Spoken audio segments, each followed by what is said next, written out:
You can start whenever you want. Okay.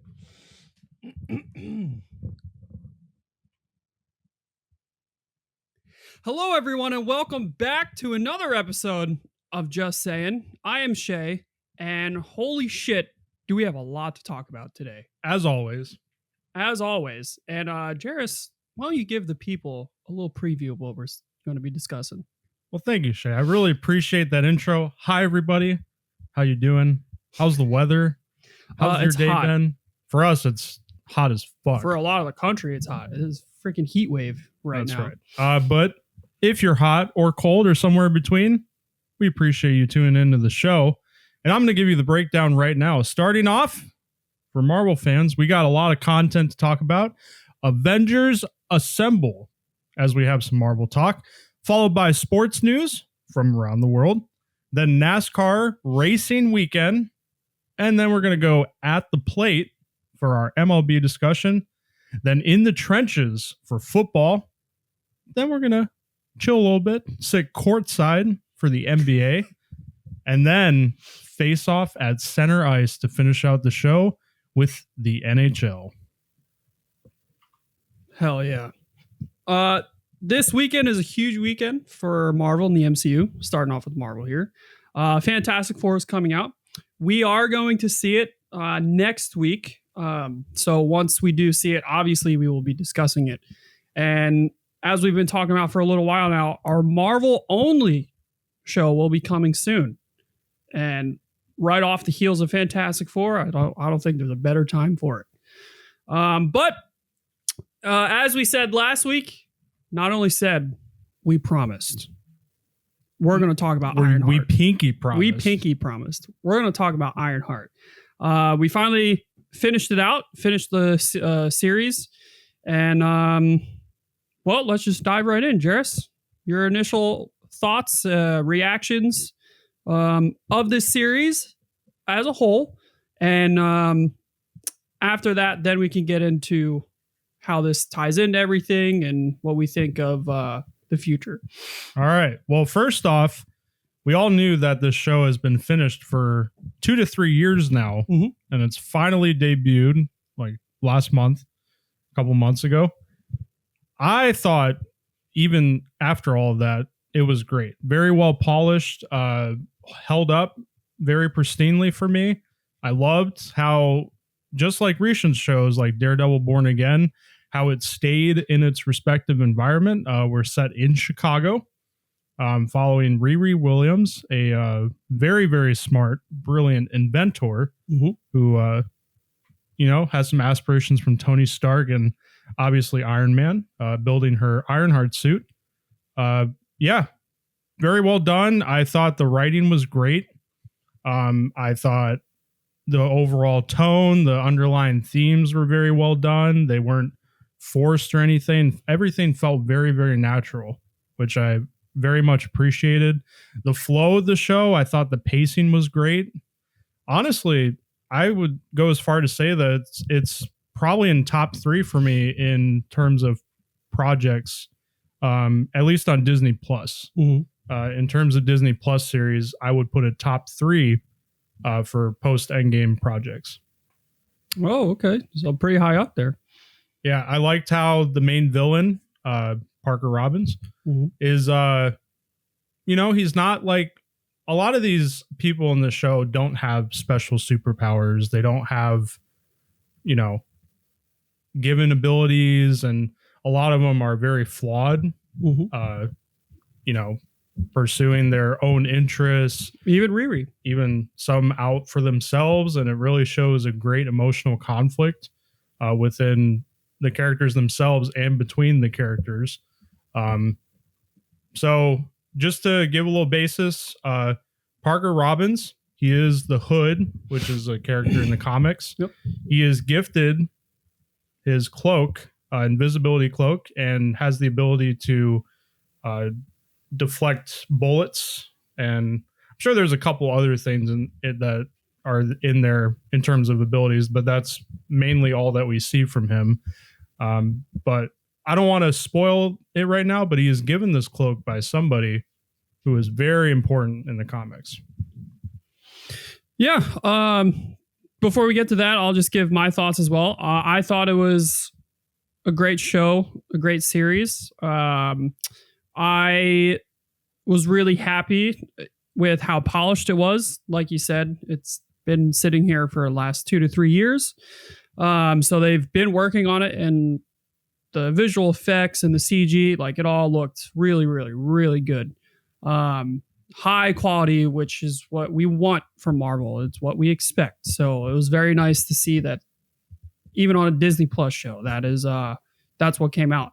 I thought the story was good. I like the conflict that Riri faced herself. She ended up becoming a criminal to get what she wanted to, make a better Ironheart suit and all that after getting kicked out of MIT. We see her struggles in dealing with grief, losing her stepdad and her best friend / sister. So it was really emotional, very touching, and how the series dealt with that through the 6 episodes and how Riri grew and everything was really awesome to see. Also, we got a direct connection all the way from the very first Iron Man movie, all the way back. That's right. And the son of Obadiah Stane, thank you, couldn't remember, is in this show, wanting to, not really, he doesn't want to be known as that last name. He wants to be his own person. So he does change his name. But he meets Riri, and Riri uses him in his tech because of his father. He is very smart himself and has a bunch of tech illegally from the black market. So they have a great relationship until he trusts Parker instead, and then, gets kind of powers himself through augmentations from him and Parker. So that was really nice to see a direct correlation all the way from the very first Iron Man. And then, the end of the show, the end of the series, holy shit. We've been saying his name for years now. Where is he? Where is this character? He's going to show up in Doctor Strange. He's going to show up in WandaVision. Blah, blah, blah. And he never did. Yeah. Now, before you get to that, I want to also talk about a few things, if you don't mind. Shit. So, I want to just kind of go over just some of the important parts of the show. Spoiler alerts, obviously. We probably should have said that 5 or 10 minutes ago.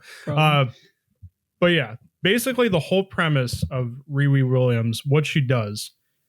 What does somebody do when they don't have the resources of a Tony Stark? Yeah. Doesn't have billions of dollars, doesn't have a company to inherit. True. Doesn't have the name. She in the beginning of the show, she's a student at MIT. She's doing everything she can to try to build this Ironheart suit. And the whole thing is like, it will increase the response times for paramedics, for 911 responders. But she's not getting her degree. She's not doing well in her classes. So she gets expelled. She gets kicked out. Yep. And also she is, to get the money to fund her suit, she is doing very questionable things, not illegal yet, but she's plagiarizing work for other students around MIT and the surrounding schools. Yeah. But I don't want to go into too much detail. So she meets up with John, who is friends with Parker Robbins, joins a squad of criminals in Chicago. Yeah, in Chicago. And the whole thing is that they're all misfits. They all have genius. It's not been recognized. They're undervalued, underappreciated, have obstacles that they have to overcome. So they're here because they believe that they can do something great and also use the money to, pursue their passions. Mm-hmm. It questions the morality because it's illegal. They're hacking big companies. They're doing very illegal things that can land them in prison, obviously. And it's like, are what they doing is right. Is it right because this is what they have to do in order to accomplish what they want? Or is it like, no, like this is illegal. There are better ways to go about this. Mm-hmm. So those are a few of the themes of the show.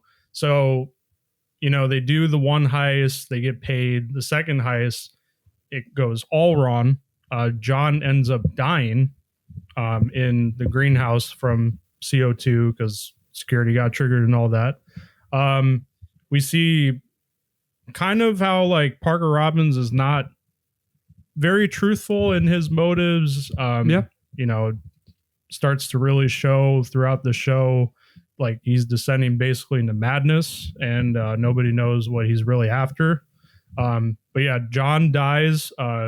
Riri was in a fight because she was trying to get a piece of the cloak, and he ends up dying. So that really is like the turning point for Parker. Mm-hmm. He really starts getting crazy. Knows that Riri was the one that killed him or left him to die. So basically starts turning everyone against him, including the squad. They try to kill her. But one of the other people on the squad, I forgot her name, but you know, they basically find out that a previous recruit, Stewart, was killed by Parker Robbins. Yeah. And realizing like, hey, this Parker guy, like he's not in it for us. He's in it for himself. And the reason is because he wants to take over his dad's estate and his company because he basically casted him out. So that's his real motive. Yeah, his dad was not a good person. No, not at all. Not a good dad. So you could kind of understand like where Parker is coming from, which I liked. Yeah. Like, wow, like, you know, this guy, you know, has motives maybe for doing what he's doing, even though it's a little bit unethical. Yeah, obviously. It's not just a bland villain. Yeah, and he uses Ezekiel and his biometrics to modify him, basically to make him his puppet. So Riri obviously wants to stop him. But she loses Natalie in the process. Yep. Making her new suit infused with magic. That's right. So she gets Natalie from a glitch in the AI when she was uploading it. So that's a whole thing. Feels more like herself. And it's like, basically she's unable to move on. Yep. You know, that's a whole thing. She hasn't dealt with the past. So it's there's a lot of themes, but yeah, we finish the fight. She gets the cloak off of him. He, you know, needs that cloak because he feels like a nobody, which is another big theme. Like, without this, I'm nobody, but it's like, no, you can be something, right? So yeah, we get to the end and we get to the big character reveal. So Shay, take it away. I just wanted to kind of go over a little bit more of the show there. Kind of the important points. So we find out that Parker gets his cloak from Mephisto. And who is Mephisto? Oh, he's, you know, a really nice guy. Promises to give you anything that you desire. Yeah. He's from heaven. And no, Mephisto is, if you watch the Ghost Rider movies with Nicolas Cage, is the one that gave Johnny the curse of the Ghost Rider. He is basically Marvel's version of the devil and hell. However, Mephisto is a god, is part of the gods, so he's extremely powerful. An extremely important character in the comics. So, as I said before, he, especially with like, you know, the Scarlet Witch, Wanda Maximoff, he is extremely important in her story and her character arc with the Darkhold and everything. So we've been wanting to see him for years. We finally get it. Funny enough, it's played by Sacha Baron Cohen of Borat, which is awesome. That was a really nice surprise. It's Mephisto. tells Parker, hey, I will give you everything that you want. I just need you to sign this paper or take this handshake. Like I own you, basically. I own your soul. That's Mephisto's own personal goal. Like he wants to collect as many souls as possible. He wants to rule everything. And we see that in the veins, the bad blood that, correct, goes throughout him the entire show. Yeah. So Parker keeps trying to call him throughout the show. Finally, he does towards the end of the series, and doesn't go well for him because Mephisto doesn't care about anybody except himself and his own personal goals.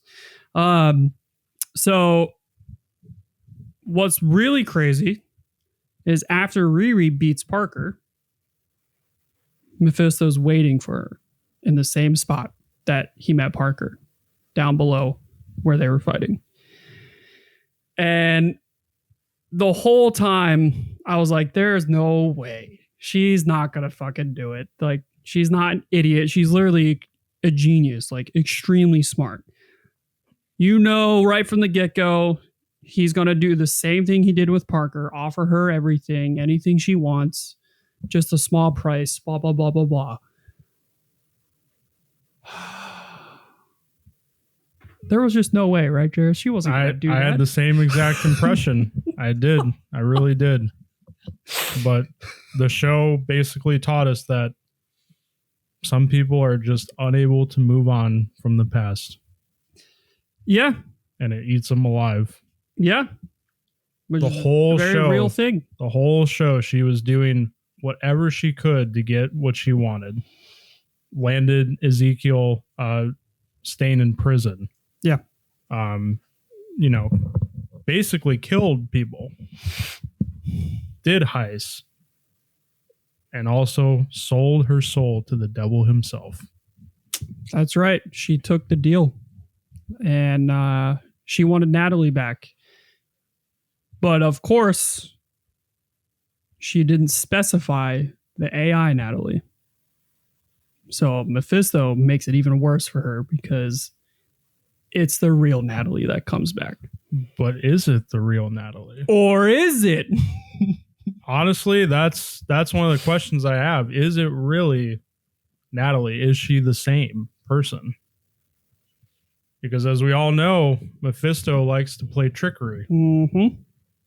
So that is one of the big questions I have after the show. We obviously don't find out. Yeah. Yeah. But the bigger question is, I feel like Mephisto's introduction comes at a very awkward time. Oh, wait. Also, there's a post-credit scene that Parker goes back to the magic shop to figure out how he can get power back. I don't know if anything will really come from that, but it might be one of those post-credit scenes that is just left there and nothing happens from the MCU. But yeah, anyway, sorry. Yeah, I agree. I don't know where that post-credit scene would fit in. I don't know what it would set up. Maybe a Doctor Strange 3. Eventually, if it happens, could even be like way after Secret Wars. Yeah. Set up the new projects. But yeah, I feel like Mephisto's introduction comes at a very weird time in the MCU. Obviously, we know Doomsday is going to be the next big villain. We know that Galactus is in the Fantastic Four. But where does Mephisto fit into all of this? Mm-hmm.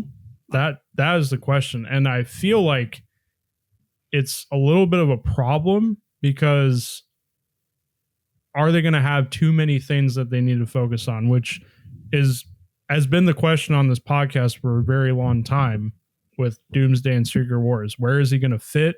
Are they going to have a good purpose for him, or is he going to be kind of filler? What do you think is going to happen?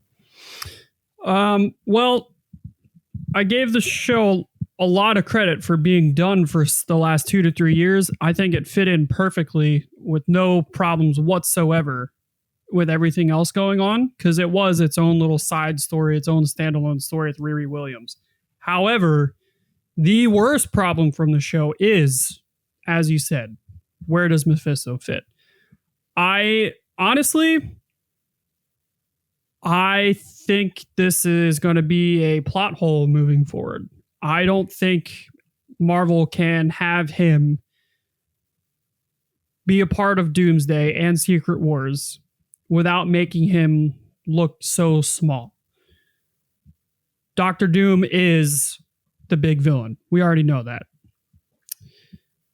Galactus is in the Fantastic Four. Will he show up in Doomsday or Secret Wars? We don't know, obviously. We still have the Kang problem that we have to answer, right? I think if they try to fit Mephisto into all this, he's going to seem way too small of a threat, which he's not.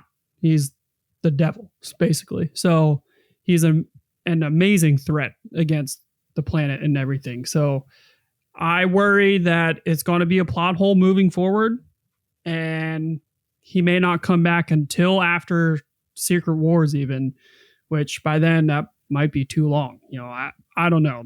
That's what I'm thinking of, though. Okay. I'm going to play a little devil's advocate. See what I did there?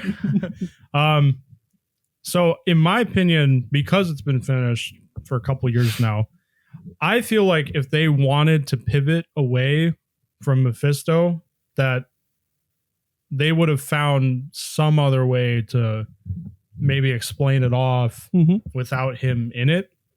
I think they would have gone back and changed a couple things here and there. So I think the MCU does obviously have a plan for him moving forward. I'm gonna trust. Maybe we don't see him for a few years. Yeah. Maybe it is after Secret Wars. You know, maybe all this setup is for when the MCU officially, quote unquote, resets, which we will get into here in a minute. But yeah, right now it's a little awkward in my opinion. Yeah. But I do think they have a plan going forward. Yeah, we will see. But that is Ironheart. As we said, highly recommend. Great show. Yeah, highly recommend. I don't think the reviews and everything do it justice. Apparently should go watch. Apparently it got review bombed when it first came out. Yeah. And Rotten Tomatoes and a few others like went through and deleted all the bad reviews, so it brought its score up. If I was to give it a rating, I'd give it, I think, a 7.5 out of 10. Like, I thought it was really good. I thought it was solid. I'd give it an 8. Yeah, I'd give it an 8. Yeah, somewhere around there. I think it's one of the better projects they came out with post Endgame. I think one of the better Disney Plus shows. So yeah, if you haven't watched it yet, it's 6 episodes. All of them are out right now. Go ahead and give it a watch. We think it's really worth it. Yeah. So just recently, Kevin Feige did an interview with Variety, Marvel Jesus himself, and or Marvel God himself, and he had a lot to say. So we're gonna go through the highlights here and go point by point and discuss them because it's a lot. And some of them are big too. Yeah, like they give a lot of clarification on some of the speculation that's been out there. Yeah. So Jairus, start us off here with the first point. All right. Well, this says, and I quote, "Pivoting from Kane was already the plan before Jonathan Majors was fired. Kane wasn't big enough, and we already planned to pivot to Dr. Doom." I think this is big. I think this is bullshit. I think this is just marketing speak to make Marvel and the MCU look like, oh yeah, we had a plan all along. I think this is bullshit, in my opinion. Okay. Hot take. Could be. Yeah. With all the, obviously the turmoil that Jonathan Majors went through and all his legal trouble, I could definitely see this as being a little bit of damage control. Mm-hmm. But if this was already true, then clearly the MCU did not see Kane as a viable option going forward. Yeah. Which, now that I think about it, is definitely hard to believe. So I pivot more in your opinion, because they had so many projects already planned and completed with Kane in them. That's what I was going to say. So they were clearly going in that direction. Yeah, they set him up big time with Loki and Ant-Man Quantumania. Like, they set him up big time just to be like, actually, we're pivoting. Not just in one environment, but in the multiverse. Yeah. So, yeah, I would probably agree with you. Yeah. That I think this is a little bit of damage control. Love Kevin Feige, obviously, but I think this is just trying to cover your ass. Yeah, I would have to agree. Yeah. All right, moving on. He also said that the Thunderbolts failure was the most characters coming from Disney Plus shows. Now, what do you think about this statement? I think it's also kind of bullshit because a lot of them did not come from Disney Plus shows. Ghost came from Ant-Man, the movies. The Red Guardian came from the Black Widow movie. Yelena Belova came from the Black Widow movie, and then the Hawkeye series on Disney Plus. Bob was a brand new character.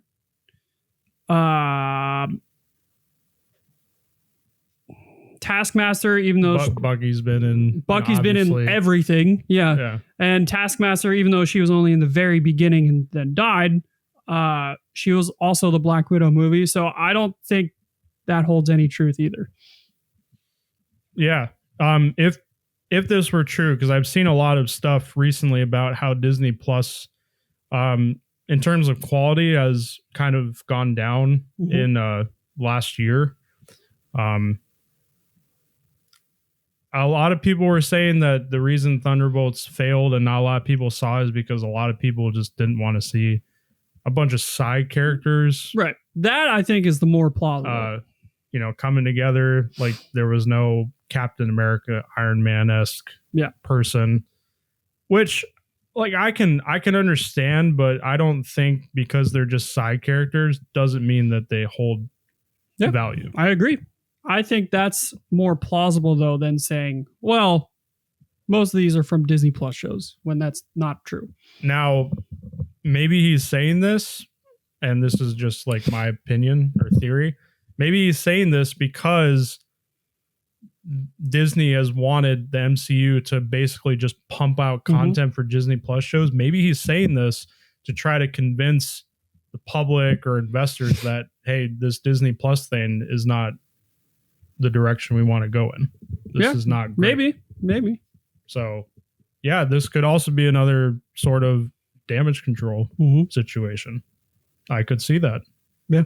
But yeah, even though Thunderbolts had great reviews, obviously not a lot of people went to go see it, so it did not make its money back, which I think is a shame. Yeah, it's unfortunate. I think it was a really good movie.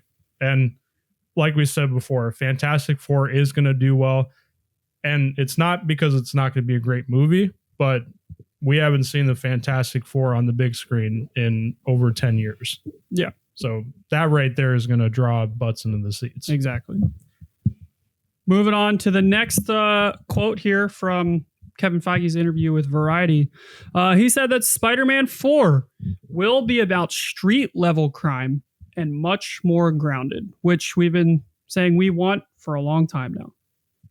I think this is the first non-damage control line, potentially. I think this would be amazing. I've really loved the direction the MCU is going in with, Thunderbolts. Like it wasn't like super grounded, and obviously there was a lot of people that had powers in there, but it still felt like that it was kind of in its own little bubble. Yeah. So, and obviously with Ironheart. So I think Spider-Man 4 and also Daredevil Born Again and Echo, I think the direction these are going in is perfectly fine. I want more of it. Yeah, Spider-Man 4, I'm super, super, super excited for, with it being so grounded and just probably a New York City story. That begs the question, like, holy shit, what kind of villains are we going to see now? Are we going to see the Green Goblin, the MCU's version of the Green Goblin? Or are we going to see Rhino? Or are we going to see a different Doc Ock? Like, who knows? There's a bunch of different things that we could see. Also, I did not include this in the notes, so that's on me. But Sony apparently told Kevin Feige not to touch Miles Morales until after the last Spider-Man Beyond the Spider-Verse movie comes out. They're not allowed to touch him, which I thought was pretty interesting. Yeah, and I think it makes sense because if they were to do something with Miles Morales before that movie came out, I think it would be very confusing for a lot of people. Only problem is, which is heartbreaking, it doesn't come out till 2027. Right. Right. Which wasn't supposed to be like that. Nope. No, it wasn't. But I am going to say that it's going to be well worth the wait. Yeah, for sure. For sure. But it's such a long time. Such a long time. But yeah, the only thing with Spider-Man 4 saying like much more grounded in street level crime, the only concern I would have with that is how much screen time is there going to be for Doctor Doom? Because I don't think there's any other movies coming out in between Spider-Man 4. Nope. Spider-Man 4 is Doomsday. So since they pushed it back, Spider-Man 4 is the movie before Doomsday. I wonder what they're going to do there and how much screen time is going to be allotted for the introduction of Doctor Doom, building up his abilities, building up his story. Like I wonder that part, but like I said, I'm going to be cautiously optimistic. And I think really we have to see Fantastic Four as well to really get a grasp on that direction. Yeah, which we'll talk about in a second. But the next point is the MCU will reset. And Kevin Feige specifically said reset, not reboot, after Secret Wars. And the entire X-Men will be recast. And the current plan for the MCU actually runs through 2032. So he has it planned out way in advance, which I'm not really surprised about. And also, Ironheart was the official end of Phase 5. Yeah. So a couple things here. He said with the reset, the MCU will go back to more singular focused stories with not as much connection, which I think is probably a good thing for the general audience. But I hope if it does go this way, I hope they don't lose altogether the connection to everything going on. That's what makes the MCU so special, is that everything is connected. Yeah, I agree. That's what made the Infinity Saga one of the best universes we've ever seen. Exactly. The X-Men being recast has ruffled a lot of feathers, though, because who's a part of the X-Men? Well, that's Wolverine. So that means Hugh Jackman's not going to be Wolverine anymore, which we already kind of figured. But it also makes sense because a lot of these actors, they're getting older. Yeah. But the big one is Deadpool. Oh. Because he's an X-Men character. Right. And Kevin Feige said the entire X-Men will be recast. So Ryan Reynolds is really not going to be Deadpool anymore. I would have a big problem with that. Yeah, I would too. That'd probably be the only one, which, like I said, them getting older, Hugh Jackman, it would be sad, but it makes sense. Yeah, much more understandable. But with Ryan Reynolds, that wouldn't be good. No. That would not go well with anybody. No way. Unless Ryan Reynolds himself says, hey, I'm done, then okay. Like, I respect it. But if you're just like another Henry Cavill situation. If you're just going to recast him, that's a problem. Yeah, I think the online community would have something to say about that. Yeah. And then the current plan running through 2032. I'm not surprised that the plan is that far out, but I am surprised a little bit by they already know what they're doing for now. At least the plans change, obviously, but they already know what they're doing post Doomsday and Secret Wars. Yeah, I'm sure they already have a good idea, and obviously in the next couple of years, I'm sure they'll have the announcements. Yep. At Comic-Con, wherever. So, yeah, I'm not surprised the plan's running that long, but it shows that they have a lot of time to decide which direction they're going in. And where they're going to take the reset to. Correct. So the last point that we're going to get to is the Fantastic Four director says the Russo brothers directed not consulted, not influenced. They directed the post-credit scene, and it directly ties to Doomsday, which I already figured that the post-credit scene or something in there would connect it to Doomsday, obviously. But the Russo brothers directing the post-credit scene, that has me excited. I agree. I think that's the perfect decision for a movie that is supposed to go right into Doomsday. I just can't wait to see it. Can't wait to see it. Yeah, it's going to be great. It's going to be fantastic. We watched a review from one of your favorite YouTubers on Fantastic Four. Emergency Awesome. Yep. Shout out to him. He makes really great Marvel content, show content, and all that. He said the movies was really good. He got early access to it and watched the entire thing. Obviously has some of its flaws, but he said it's a really good step in the right direction. Correct. And feels like a return to form. Yeah. For the MCU. So that's good news. Can't wait to see it. Comes out July 26th. As of this recording, it comes out this Friday. Yeah. Oh yeah, it's literally right around the corner, and we're gonna be seeing it Tuesday, July 29th. So unfortunately, that means we'll have to talk about it the next podcast. Correct. But we will be talking about it. All right, moving on from all the Marvel talk.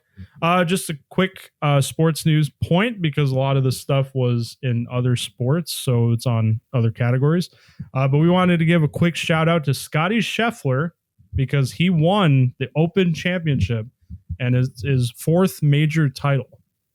And they're talking about him being very dominant over the PGA the last 2 to 3 years. Yep. And he's already getting comparisons to the greatest of all time, like a Tiger Woods. Yeah. Very impressive run he's been on. A really, really crazy coincidental stat. It took Scotty Scheffler 1,197 days to get 4 major championships. It took Tiger Woods 1,197 days to get his 4 major championships. Crazy. Yeah, so he's on pace right now. Exactly on pace. So yeah, congrats to Scotty Scheffler. Can't wait to see what he does next. But yeah, people were saying that they didn't think they were going to see this level of dominance in golf so soon. Yeah, agreed. So very impressive to watch. Yeah. Moving on to NASCAR now. Before we get to the race, there was actually a bit of news that came out from NASCAR. NASCAR in the city of Chicago are actually going to hit pause for the street course in 2026 with the hopes of coming back in 2027. NASCAR came out and said they are hitting pause to reevaluate the race itself, see if it can move to a different date and maybe a different layout, different parts of the city. The street course the last 3 years has been a huge success for NASCAR and the city of Chicago itself. So I think it's kind of surprising, but they're doing it. And I really do hope it comes back in 2027, because it's amazing to see NASCAR stock cars racing under skyscrapers in the city of Chicago. Yeah, I agree. It would make some sense for them to reevaluate. Unfortunate that they feel like they have to pause it for a year, but change up the layout. Yeah, I could see that. So I think that makes some sense. So yeah, very hopeful that it returns. It's become one of my favorite races as well. Yep. Moving on, Denny Hamlin. Denny wins the series best 4th race of the season. So he has the most wins now out of any stock car driver in NASCAR at Dover, holding off Christopher Bell, who's been very dominant as well this season in a rain-delayed race.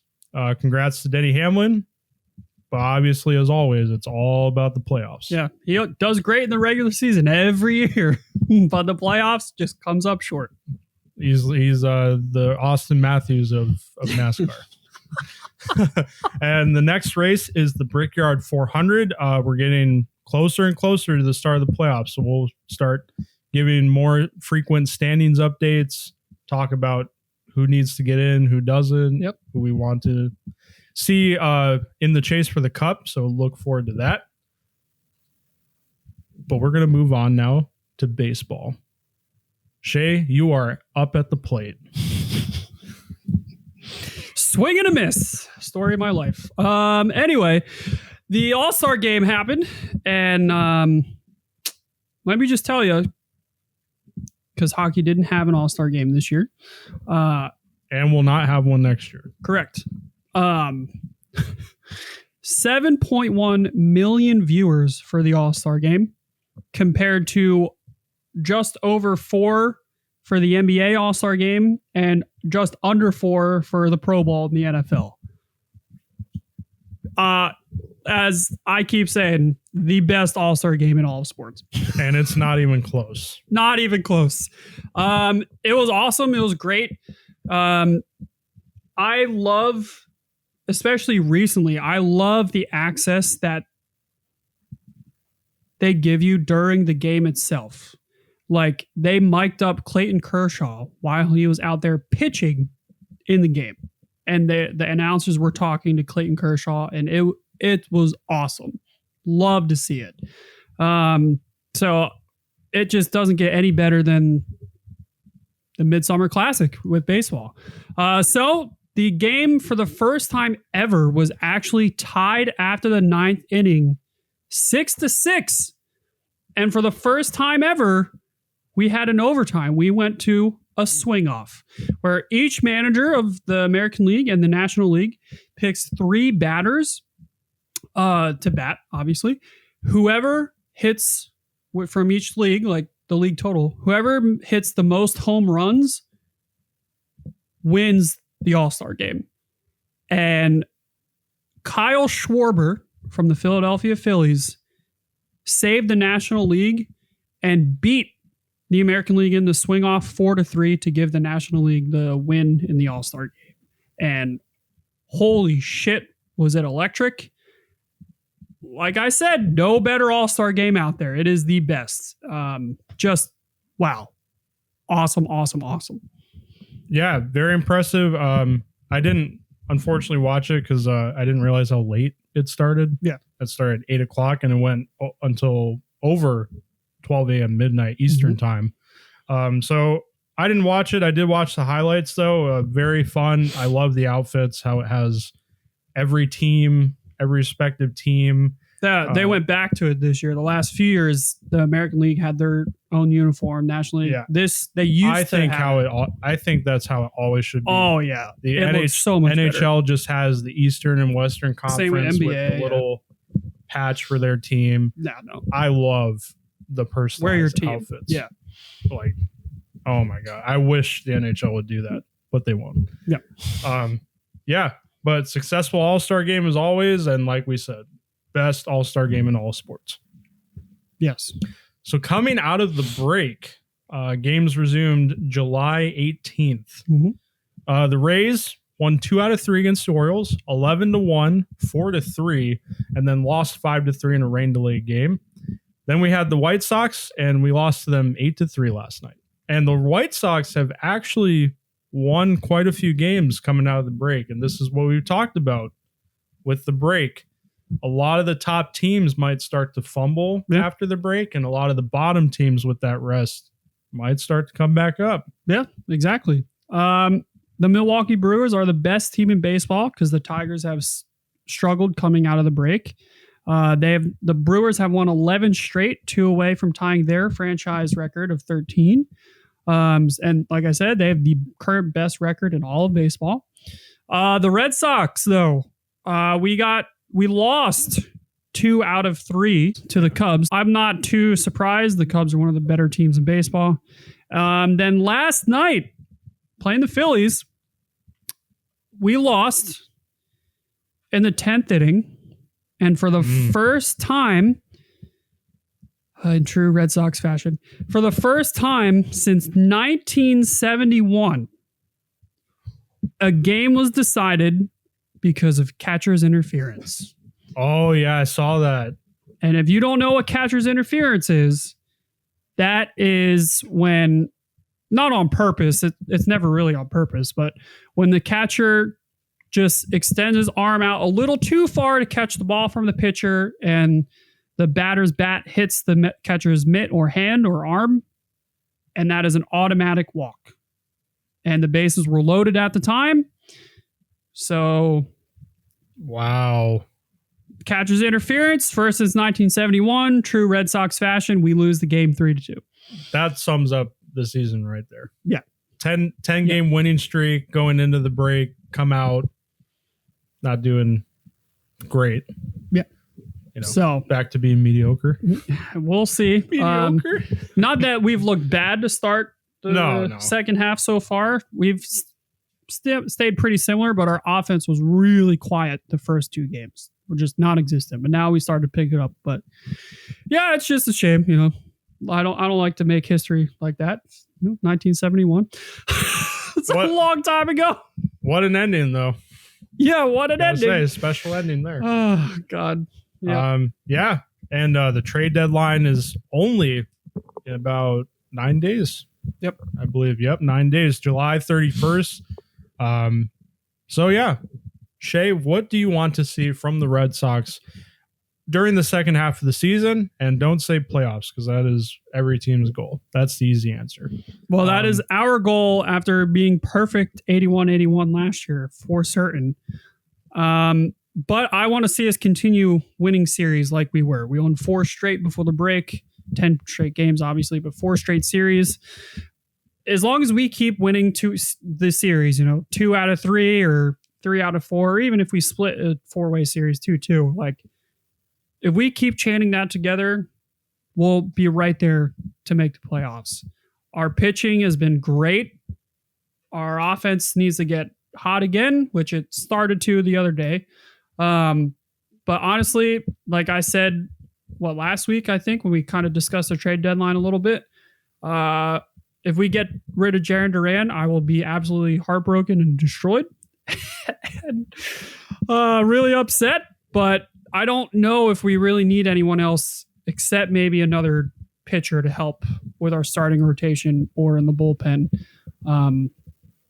But I think we can make the playoffs. We just have to string together these series to move forward. But we also have the hardest second half in all of baseball, schedule-wise. So, yeah, I think for the Red Sox, for Jarren Duran, I agree with you. It'd be sad to see him go because he's just had such a great year after a couple down years, and with the documentary and all that, become just a really great player. I don't think the Red Sox obviously don't need to move him if they don't have to. Yeah. It would take a huge offer, I think, to get him pried out of Boston. We'll see. He's only on a 1-year deal right now. So either way, like, we could lose him in free agency or lose him right now. Yeah. But I would say that's probably your biggest need would be a number 2 pitcher. Yeah. Someone that can play on par at least with Garrett Crochet, which is not easy. Right now, he is the Cy Young favorite, by the way, in the American League. Yeah, he's been fantastic. For the Rays, I'd say the same thing.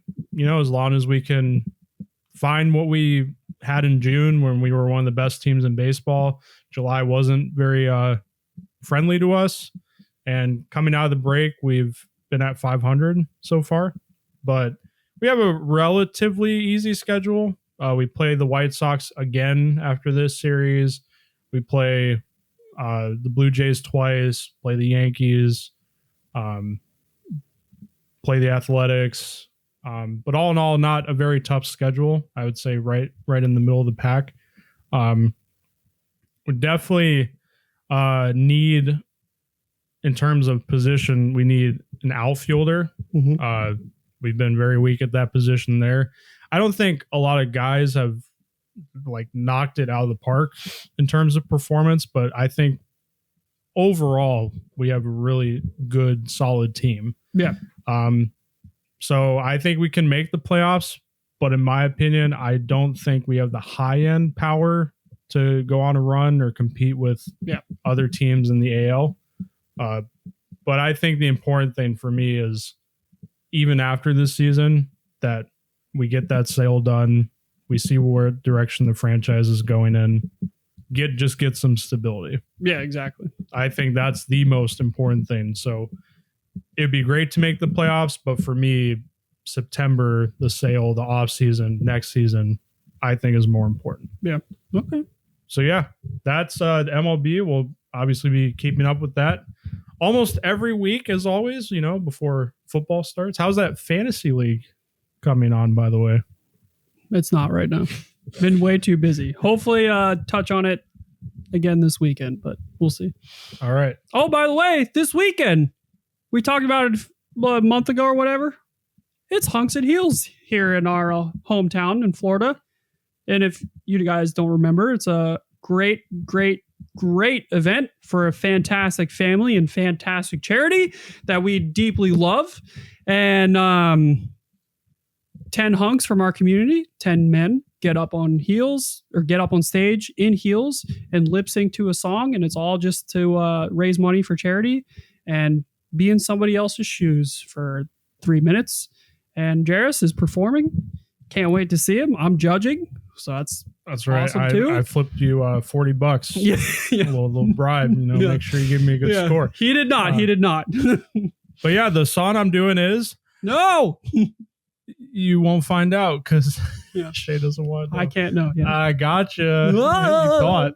But yeah, got my costume coming in this week. I'm really excited. My mom, thank you, Mom, is going to do my hair and stage makeup, and I am so ready. Oh yeah, can't wait. I'm so excited. I'm gonna be nervous. Yep, obviously, but once that song starts, once I'm on stage, I think I'll be just fine. Hey, when you're on stage, you can't see anybody because of the lights. Like that's the first thing I noticed when I performed last year, and that I think helped me the most. Like I couldn't see anybody because the lights were so bright. Like there's no one watching. I'm good. Yeah, I'll be fine once the music starts. Be nervous, but I'm gonna hype myself up. Yeah, have my intro song, walk on the red carpet. Oh yeah. I'm gonna build my confidence up. I can't wait for you to see it. I can't wait for anybody that's attending. If you're listening right now, let us know. Mm-hmm. We'd love to hear from you. But yeah, it's gonna be a very fun night.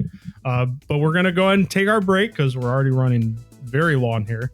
But when we come back, we're gonna get into the rest of sports, NFL, NHL, and NBA.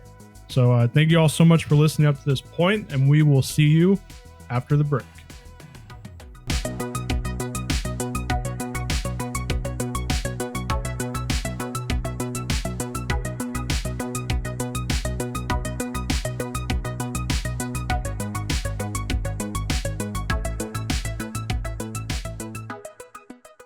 And welcome back, everybody, from our very brief break. It is still extremely hot here in Florida. In case you didn't know. In case you were wondering. Nope, still really hot. But we're going to power through here and finish our second half of the episode because we have a lot to discuss still, and we have a lot of NFL news to discuss. Okay. Oh, yeah, that's right. Training camps have started up. But before that, we have to talk about our first point for your 2025 Super Bowl champion, Philadelphia Eagles. They got something in the mail. They got some delivered. They got some hardware, They went to Ace Hardware and picked some stuff up. Harbor Freight. Yeah. 30% off. Yeah. No, they got their Super Bowl rings. And holy shit, do they look good. I'm probably biased. Obviously, the Eagles are my team. However, holy shit. First of all, they're massive. But second of all, they look phenomenal. And they have the eagle wings from the helmets that stick out with the push of button. They're just so good. Yeah, the entire ring looks so clean. Obviously, emerald green. Mm-hmm. Now, Kelly green, would that look better? Probably not. I mean, on the ring, but I'm okay. They look perfect how they are. I know. I just know how much you love the Kelly green. Yeah. But yeah, emerald green, great. Obviously has the 2 trophies because they're 2-time champions. So calls back to their 2017 Super Bowl.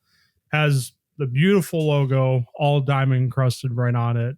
Has obviously the player's last name, their number, and for Jalen Hurts, Super Bowl MVP.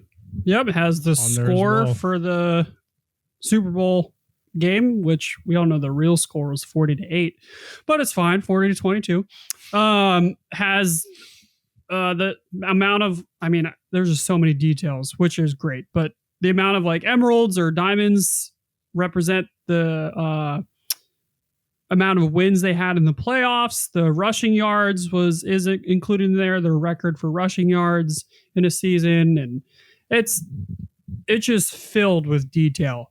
And then, like I said, the wings from their helmets that pop out, just what a touch. Yeah, but it looks so clean. There's so much detail, but it's very simple. Yep. But it does the simplicity so well. Yeah, it's not like the past few Super Bowl rings where like the top pops off and there's all a bunch of stuff inside. No, it's just a ring, but has little wings that pop out. Yeah, doesn't do too much. So no, I think it's one of the best championship rings I've ever seen. I agree. No joke. Again, I'm a little biased, but I agree. Yeah. So congratulations to all the players that received their rings, and players that signed with other teams. Did they get their rings, or they were there? Yeah, they were there. Cool. Yeah. So they had a huge party in like Philadelphia, and everybody that was a part of the team last season showed up and got their rings. It was awesome. Awesome. Congrats. Obviously, the Philadelphia Eagles, we all knew that they were going to get rings. Mm-hmm. So, all right, moving on. NFLPA Executive Director Lloyd Howell officially resigns. This comes after weeks of turmoil after it was discovered that he was sued in 2011 for sexual harassment and conflict of interest with a firm trying to own a future team. Yeah, that's right. Even though he is the executive director of the NFLPA, he was still part of a group that wants to potentially own a team in the future. So obviously conflict of interest there. And then the hiding of the fact that he was sued for sexual harassment. A lot of players did not take that well. Yeah, no, the executive director of the NFLPA is supposed to be role model for the players. So this is not good. A lot of scandal. Oh, yeah. That's happened. So. Yeah. Somebody else, I think like the assistant executive director also stepped down. So a lot of turmoil right now in the NFLPA. Yeah. We'll see if anything else comes out of it. Who's going to be the new executive director? Yeah, exactly. They have the vote on an interim still there. So right now there's not one. Yeah, that's very shocking news. Yeah, for sure. Big story, a lot of scandal. Yeah, exactly. Moving on to some good news that we talked about last week, and we both thought, yeah, this has to happen. TJ Watt records a record 3-year, $123 million extension to become the highest paid non-QB in NFL history. Yep, beats out Jamar Chase with his 4-year, $161 million contract. Yep. Pays him more than what his brother, JJ, who's first ballot Hall of Famer, earned in his entire career. And JJ had a funny-ass tweet. If this guy ever tries to have me pay the bill. Yeah, this is insane. But TJ Watt, one of the best defensive players in the league. Arguably the best. Yeah. Well deserved. Yeah. The Steelers wouldn't survive without. Yeah. Surefire Hall of Famer. The question is all this money spent just to go 9-8? That is the question. We'll see. But the Steelers, been a lot of talk about them potentially being a Super Bowl contender with the additions that they've made. So we'll see how it goes. But congrats to TJ Watt. Would this probably bring him to retirement? That's the goal. Yeah, that's the goal with him and the Steelers. Yeah. So most likely retires as a Steeler. So we'll see. We'll see how the season goes with Aaron Rodgers on his 1-year deal. But hopefully the Steelers can get TJ Watt a ring. Yep. So hopefully. Moving on, wide receiver Mike Williams, after re-signing with the Chargers, the team that drafted him on a 1-year deal, shockingly announces his retirement after 8 seasons. People in the organization said that this was not expected at all. He had 330 receptions for 5,104 yards and 32 touchdowns in his career. 6 seasons with the Chargers, followed by a season split between the Jets and the Steelers. Yeah. So, hey, congrats to Mike Williams on his retirement. Wishing you the best. But yeah, not a lot of people expected this to happen. Yeah, pretty surprising. I didn't read about any potential statement or anything that he or his agent may have made, but I know he had pretty bad knees. So maybe that had something to do with it, but it is still pretty surprising. He was a huge deep ball threat for the Chargers. Only 32 years old too. Yeah, so still had plenty of time left, but hey, wish you the best of luck in retirement, you know? Yeah, another Chargers player and a legend for San Diego and Los Angeles. Yeah. Phillip Rivers, longtime quarterback, officially retires from the NFL as a Los Angeles Charger. He last played with the Colts in 2021, but great quarterback, holds pretty much all the franchise records for the Los Angeles Chargers and San Diego in terms of quarterback stats. So yeah, really nice story there. Congratulations to Phillip Rivers. Yep, congratulations. Moving on to not so good news now. Apparently a lot of NFL players miss GTA 6. Because they've been playing in real life. Yeah. Vikings wide receiver Jordan Addison pleads to a lesser case of DUI charge. Still faces NFL discipline. We'll see what comes from this. Probably a suspension for sure. A lot of people said at least 3 games. Yeah. Like he'll miss at minimum. Yeah, probably. Another player that was in a little bit of trouble, Chiefs wide receiver Rashid Rice, sentenced to 30 days in jail, still faces NFL discipline for an incident that occurred last year, I believe. Was involved in a hit and run and fled on foot. Yep. Instead of tending to the victims, making sure they were okay. So not a good situation, not a good choice. So we'll see what discipline comes from these 2 players. But moving back to good news, offensive linebacker Von Miller, 6-time Pro Bowler, 2015 Super Bowl MVP, and spent his last 3 seasons with the Bills. He officially signs with the Washington Commanders. I think this is a sneaky good signing for the Commanders. Yeah, if he's still able to produce like he did in Buffalo, but kind of fell off last year a little bit. They only used him in 3rd down situations or critical situations.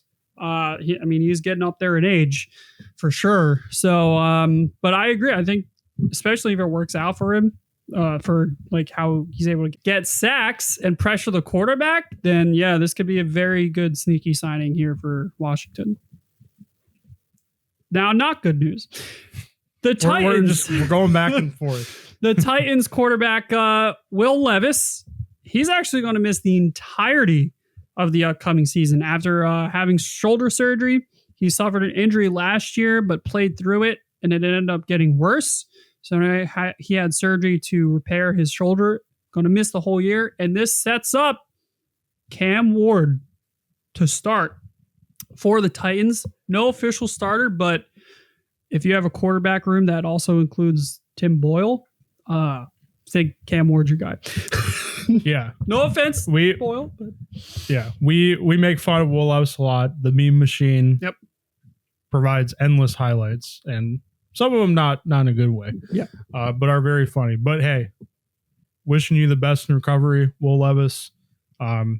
Shoulder surgery, especially in your throwing arm, can be very tricky to navigate and come back from and play at your best ability. So hopefully you have a very smooth recovery, and we'll see what happens for you next season. Yeah. All right, moving on. Training camps have started. 26 out of 32 teams are at training camp. A few other teams throughout the week start theirs as well. Yep. So a little bit of news, and of course it involves the Bengals. But starting off, two reasons. two big reasons. But starting off, Micah Parsons, amid contract disputes, is present at the Cowboys training camp. Jerry Jones took some shots at him in recent tweets. I think he's in the final year of his deal. Yep. He's been seeking out a new contract for a couple seasons now. So we'll see what happens, but he is present at training camp. So maybe this is a sign that a deal is close, that will get done. Maybe. I still don't think, at least this year, I don't think the Cowboys are a playoff team. I don't think so either. So moving on. Here we go. Now, you don't want to talk about it anymore. I don't. At all this whole summer. I really don't, because it just doesn't surprise me anymore. But we all kind of saw this coming, both of these. Shamar Stewart, first round pick of the Bengals in 2025, is not present at training camp, remains the only 2025 first round pick unsigned. Yep. Not a good look. Not good. Texas A&M coach, though, says that he won't be returning to Texas A&M in the NCAA. Now, can he return to the NCAA is the question. He can. He has to fill out a waiver, and the NCAA, all they have to do is approve it for him to come back for his senior season. And then he would re-enter the draft. He would re-enter the draft next year, and anybody could pick him up. It would not be the Bengals draft pick. Now, what happens for the Bengals? Like, would they get compensation? I don't know. As far as I know, this has not happened. This is pretty uncharted territory here, but like, this is not good. If the Texas A&M coach is saying he's not returning, okay, but then why is he still not present? Why is he still not signed a contract? Like, what is going on? Yeah, President Mike Brown came out, said it's an act of foolishness, referring to Shamar Stewart not being present. I don't expect anybody that's not under contract to report to team activities. Yeah. Like, I just don't. You're not under contract. Yeah, that's not a thing for me. Like, I don't understand that. So yeah, we'll see what happens, and I'll move on to the next point and then give my overall thoughts. And we all saw this coming too. Trey Hendrickson will not report to training camp. He told ESPN's Adam Schefter. President Mike Brown, Bengals president, believes the contract talks last month when they resumed were going in a positive direction and still believes an extension will get finished. Hendrickson is currently training in Florida on his own. Yeah. Before you start here, just for me, Mike Brown can say all he fucking wants, but when Hendrickson's coming out all summer multiple times and saying, well, if they're not talking to me, I don't believe it either. I'm gonna believe the player over the team. Sorry. Yeah, it continues to be a disaster. Like, hey, offensively, Bengals are set. Yep. They have Burrow, they have Chase, Higgins, all under contract. It was the defense that killed them. So you would think, oh, well, we drafted a pass rusher in the first round. We should probably get him signed and potentially Trey Hendrickson. And if we get them both signed, then great. We have players on both sides that can be part of the pass rush. Well, when either of those players aren't signed, well, you're fucked. You have a big ass gigantic hole in one of the most important, if not the important position, at least on the defensive side of the ball, and one of the most important positions in all of football. Yeah. So this is not good, no matter how you look at it. If there's a scenario where both players are still unsigned to start the season, that's it. Yeah, a part of Adam Schefter's tweet about everything, Hendrickson said he would sit out the season until he got his extension. And he right now is proving that. I don't know if Shamar Stewart can sit out the season. I don't know how that works. I mean, he's not signed, so I know there's fines and stuff. So I don't know. But if that was the case, I would kind of just be throwing in the towel. Yep. Unless we score 50 points a game, we're not winning many games without a pass rushing attack. No, I just don't understand like all the extracurricular stuff. Like you have the money. Clearly. Like I don't understand what the issue is. I don't know. It's like the front office just gets off playing hardball with some of their elite players. I mean, how long did they drag out Higgins before they gave him his 4-year contract? Finally, it was a couple seasons. Yeah. I don't get it. It's just bad management and bad ownership.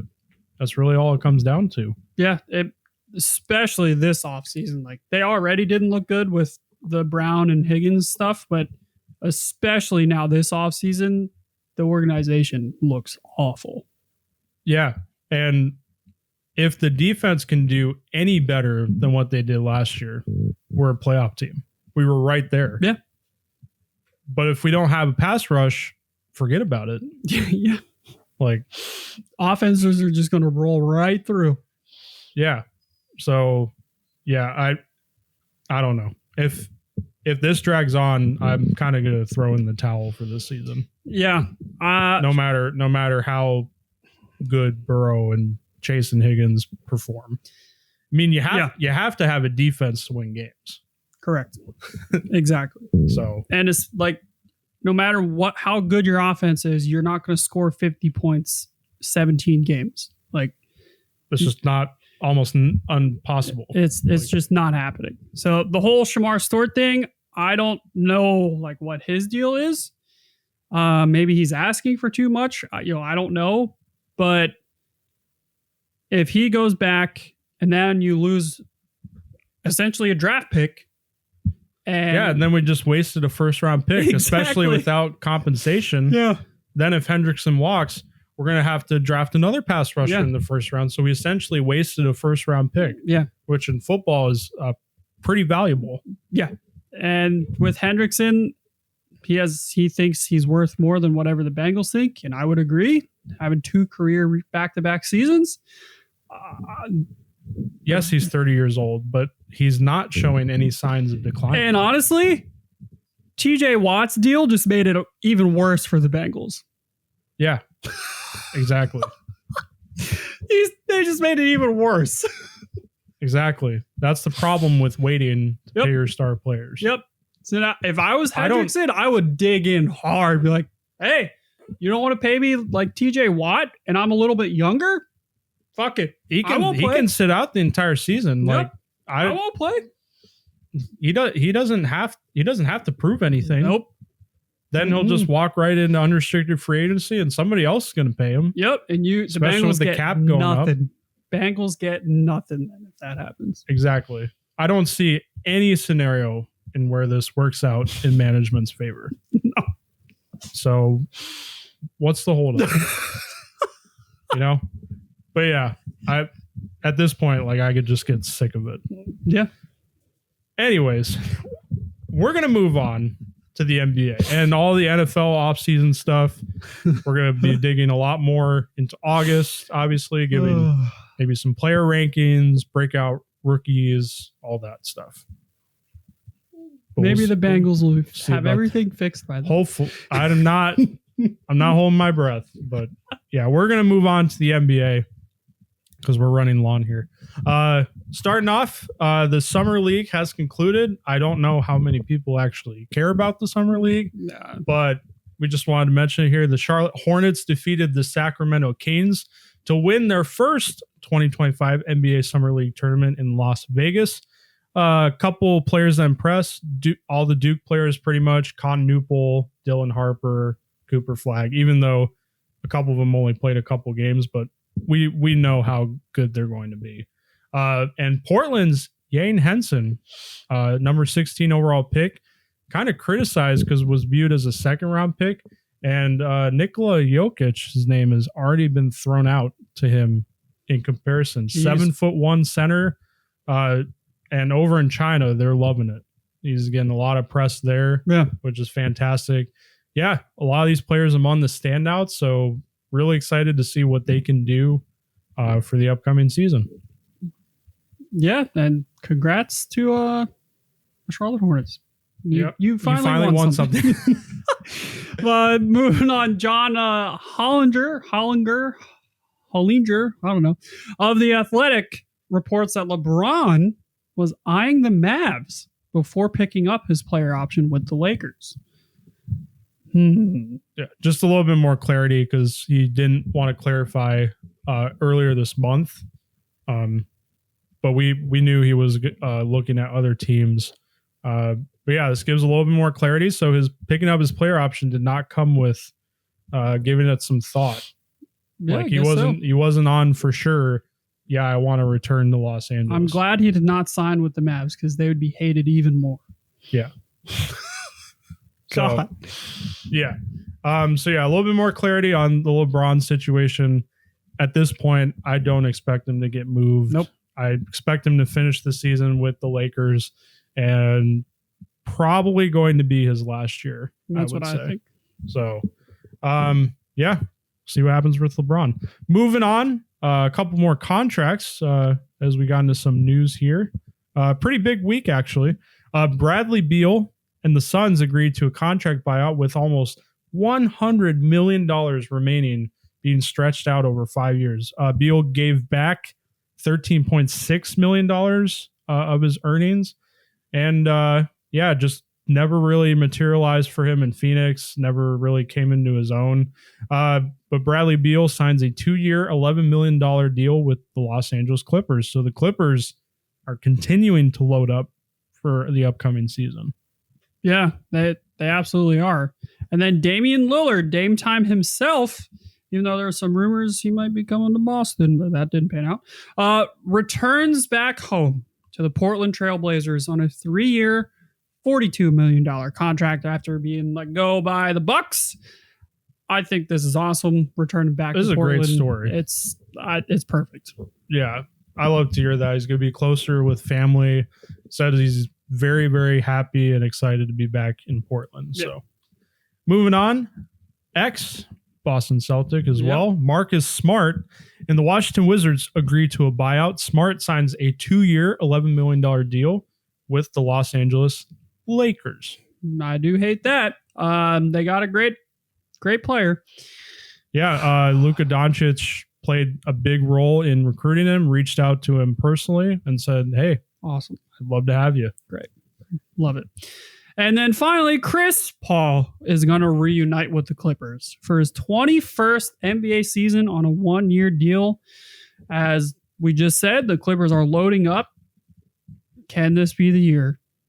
They on paper, they look pretty loaded. Yeah, they do.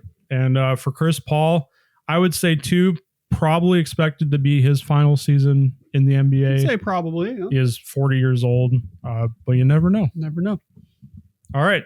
That's it for the NBA. We're going to move on to at center ice. And I forgot for the NBA, we were sitting courtside. That was my new name for the segment. But now we're going to go at center ice to the NHL, my favorite sport, hockey.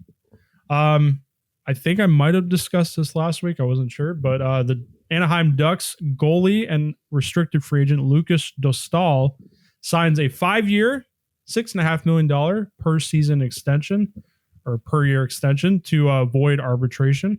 Also, Jets restricted free agent forward Gabe Lavardi agrees to a 6-year, $7.5 million per year extension to also avoid arbitration.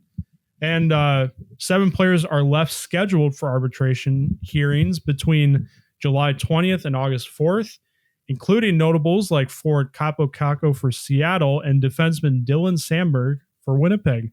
Players can sign a contract extension at any time before then. Okay. Longtime Thrashers and Jets forward Blake Wheeler announces his retirement. He had 321 goals, 622 assists, and 943 points in 1,172 games played over 16 seasons with Boston, Atlanta, Winnipeg, and the Rangers. Zach Bogosian remains the last active member who played for the Thrashers. Yep. It's almost that time. The last surviving member of the Thrashers. Yeah. And then that will be it. That's it. For Atlanta. But still a lot of talks of them expanding to Atlanta. They want to go there. Even though they say they're not expansion mode, I think it eventually happens. Yeah. All right, moving on to more news. Columbus Blue Jackets forward, young player Yegor Chinikov requests a trade. Very unexpected.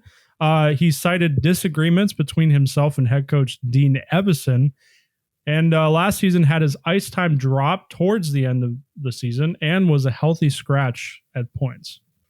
Yeah, so... And his agent also came out and said there's not any scenario that he returns to Columbus. Damn. So definitely some evidence then was ice time dropping in, being a healthy scratch that, yeah, maybe he wasn't working out. Him and the head coach did have some problems. Yeah, so I think he has 1 year remaining on his deal before he's a restricted free agent. So if he doesn't get a trade, he said he's going to report, obviously, to training camp and play out the rest of the season. But yeah, we'll see if he gets traded before then. Yeah, geez. Moving on, Hockey Canada announces the same coaching staff for Team Canada in 4 Nations this past season will coach the Olympic team under Tampa Bay Lightning head coach John Cooper. Fuck Canada. That includes Pete DeBoer, Rick Tocchet, and Bruce Cassidy, among others. No, Team USA all the way. Hey, that's right. I'm Team USA. That's too. right. I'm just reporting the news. Yep. Mm-hmm. Although a lot of Lightning players are Canadian, they're probably going to be on the team. Well, a lot of hockey players in general are Canadian. Yes, but in particular, a lot of the Tampa Bay Lightning players that were on 4 Nations were Canadian. Little bias much? No, Team USA. And finally, opening night is just 79 days away. Feels so close, but so far. Obviously starting October 7th, as we mentioned, but we wanted to also go over some important dates regarding the schedule. Hell yeah. The Frozen Frenzy is coming back on October 11th and the 28th. If you didn't know, the last couple of years they've done this with ESPN. All 32 teams are in action the same day. Hopefully this time it's not all like at night. Like it's spread out a little bit. We'll see, but we'll see. It's still awesome when they do it. They said it was a success last season, that they had really good viewership. The problem is, like, with staggering times like that for 2.5 hour games, you're going to get a lot of overlaps. Well, I mean, as well, when everyone's playing at 5, you're still getting overlap. Exactly. So we'll see if they change anything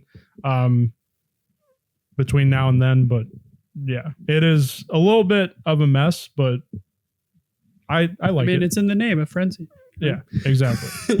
Moving on, the Global Series in Sweden on November 14th and 16th will take place. The Pittsburgh Penguins and Nashville Predators will face off. Very cool. Be in Sweden. November 22nd is the Stanley Cup final rematch between the Oilers and the Panthers. So mark that on your calendars and watch the Panthers beat the piss out of the Oilers again. So be great. Yep. Moving on. Outdoor games. The Winter Classic is January 2nd in Miami at Lone Depot Ballpark. Yep. Where the Marlins play. Between the New York Rangers and the Florida Panthers. Then on February 1st, the Stadium Series is underway at Raymond James Stadium, where the Buccaneers play, between the Tampa Bay Lightning and the Boston Bruins. And you better be going with us. Outside in Florida. Yep. Makes perfect sense. Yep. We'll see if the ice holds up. We'll see. Yeah. Also, a couple other notables that weren't on here. Brad Marchand is going to make his return to Boston. First time in a Panthers jersey. And when the Jets visit Chicago, that will be Taves' return to Chicago in a different uniform. Yeah. And Mitch Marner, later in the season, I think January, will also return to Toronto as a member of the Vegas Golden Knights. So a lot of revenge games that we could see. Yep. But finally, the big update that we want to give, February 6th through the 24th is the Olympic pause, where we will be finally going back to the Olympics. Hell yeah. So there will be no All-Star game, and then the regular season will end on April 16th. There you have it. So that's it. That's our show. Good night, everyone. Yeah, it was a great show. Thank you all so much for listening. Let us know your thoughts on anything and how much you enjoyed or not enjoyed this podcast. Let us know down in the comments below. Make sure to subscribe, any color, so you don't miss out on future content. Got a lot of off-season videos potentially coming out over the next 6 weeks here before football starts, and then hockey and basketball in October. Hey, go watch Fantastic Four this weekend. That's right. Let us know what you think. That's right. Don't spoil it, though. Nope, no spoilers. You're banned if you spoil. Keep quiet. And make sure to follow our socials. We post bonus content updates all on there. They'll be linked in the description.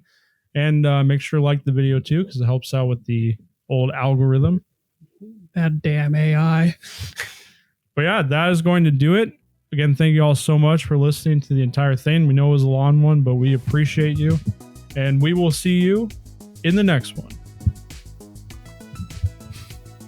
Is it done? Are we still live?